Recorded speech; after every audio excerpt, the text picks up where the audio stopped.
कहानी वाला कंबल। यह कहानी लिखी है फेरिडा ने। बर्फ से ढके पहाड़ों की गहराई में एक छोटा सा गांव था जहां बब्बा ज़ारा रहती थी।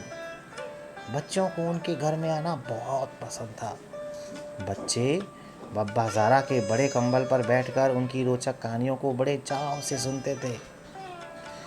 एक दिन बब्बा ज़ारा की नज़र निकोलाई के मोज़े के छेद पर पड़ी। बच्चों के जाने के बाद उन्होंने निकोलाई के लिए एक जोड़ी अच्छे गर्म मोज़े बुनने का मन बना लिया। लेकिन उस साल सर्दियों में इतनी बर्फ़ गिरी थी कि ऊन पहुंचाने के लिए गांव में कोई आ ही नहीं सकता था। फिर उनके बिना भला वो मोज़े कैसे बुनती? कोई सवाल है तो उसका कोई जवाब भी होगा, बब्बा ज़ारा ने कहा। मुझे बस उसके बारे में कुछ सोचना पड़ेगा।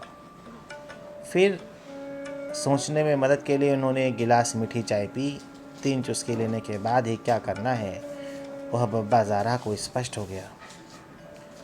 मैं कहानी वाले कंबल को उधेड़ूंगी और उसका ऊन निकोलाई के मोज़ों के लिए उपयोग करूंगी, उन्होंने कहा।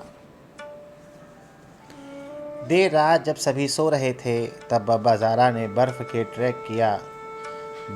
ट्रैक किया और निकोलाई के दरवाजे पर जाकर मोज़े छोड़ आई।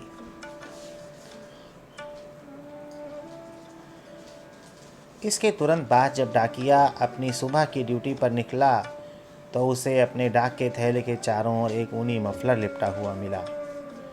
क्या आपको पता कि इसे किसने बनाया?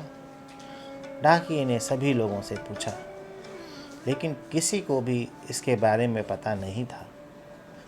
जब मास्टर साहिब स्कूल को गर्म करने के लिए बाहर से लकड़ियाँ लाने गए तो उन्हें लकड़ी के ढेर पर एक जोड़ी ऊनी दस्ताने रखे हुए मिले। फिर अगले दिन श्रीमती इवानोव को पानी के पंप के पास कौओं को उड़ते हुए एक नया बुना हुआ ऊनी एप्रन मिला।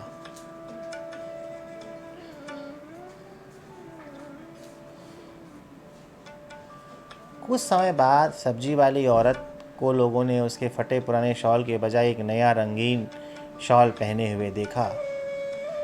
अब कहानी सुनने आने वाले बच्चों के लिए कंबल छोटा पड़ने लगा। अब बच्चों को छोटे कंबल पर एक दूसरे के साथ सट कर बैठना पड़ता। दिन ब दिन गांव वालों की उत्सुकता बढ़ती गई। बेबी ओल्गा को एक रहस्यमय नया नरम कंबल मिला। फिर कुछ दिन बाद लोगों ने कसाई के गंजे सिर पर एक फैंसी ऊनी टोपी देखी। कंबल छोटा होने के कारण अब बच्चों को उस पर एकदम सिकुड़ कर बैठना पड़ता था। लोगों का भ्रम तब और बढ़ गया जब उन्होंने दर्जी की बिल्ली को अचानक एक गर्म रोएदार कोट में गुर्राते हुए देखा। फिर कहानी सुनने वाले बच्चों के बैठने के लिए कंबल बिल्कुल भी नहीं बचा था। फिर सब गांव वाले मिलकर मेयर के पास गए और उन्होंने उनसे इस रहस्य को सुलझाने की मदद मांगी। बब्बा ज़ारा हमेशा क्या कहती है वो आप सभी लोगों को पता ही है, मेयर ने जवाब दिया। अगर सवाल है तो उसका कोई जवाब भी ज़रूर होगा।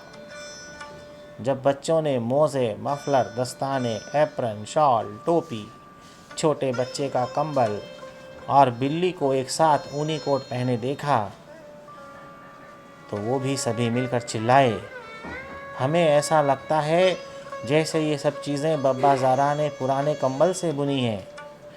निकोलाई ने कहा, लेकिन उनके पास अब कोई दूसरा कंबल नहीं है। आहा, महापौर ने मुस्कुराते हुए कहा, तो बब्बा ज़ारा के इन सब चीज़ों को बनाने के लिए अपने कंबल के ऊन का इस्तेमाल किया। अब हम सब की बारी है बब्बा ज़ारा को कोई तोहफा देने की। इसलिए जब बब्बा ज़ारा सो रही थीं तब उस रात हर घर में हर कंबल में से कुछ ऊन उधेड़ा गया और फिर वो सारा ऊन बब्बा ज़ारा के दरवाजे पर छोड़ दिया गया। सुबह जब बब्बा ज़ारा ने अपना दरवाज़ा खोला तो बब्बा ज़ारा चकित रह गई। रंग बिरंगा इतना सारा ऊन उन्होंने पहले कभी नहीं देखा था। उस तोहफे के ऊपर एक चिट लिखी थी, नई कहानी कंबल के लिए। अगली बार जब बच्चे कहानी सुनने के लिए बब्बा ज़ारा के पास गए तो वहाँ वो एक नए रंगीन कंबल पर बैठे।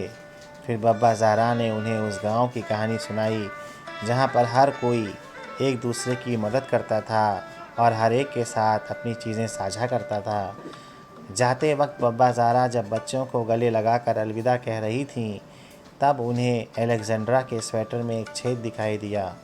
वो अलेक्जेंड्रा को आश्चर्यचकित करना चाहती थीं, लेकिन पहाड़ियाँ अभी भी बर्फ़ से ढकी थीं और पूरे गांव में कहीं भी ऊन नहीं था। बब्बा ज़ारा को इतना पता था कि अगर सवाल है तो उसका कोई जवाब भी ज़रूर होगा।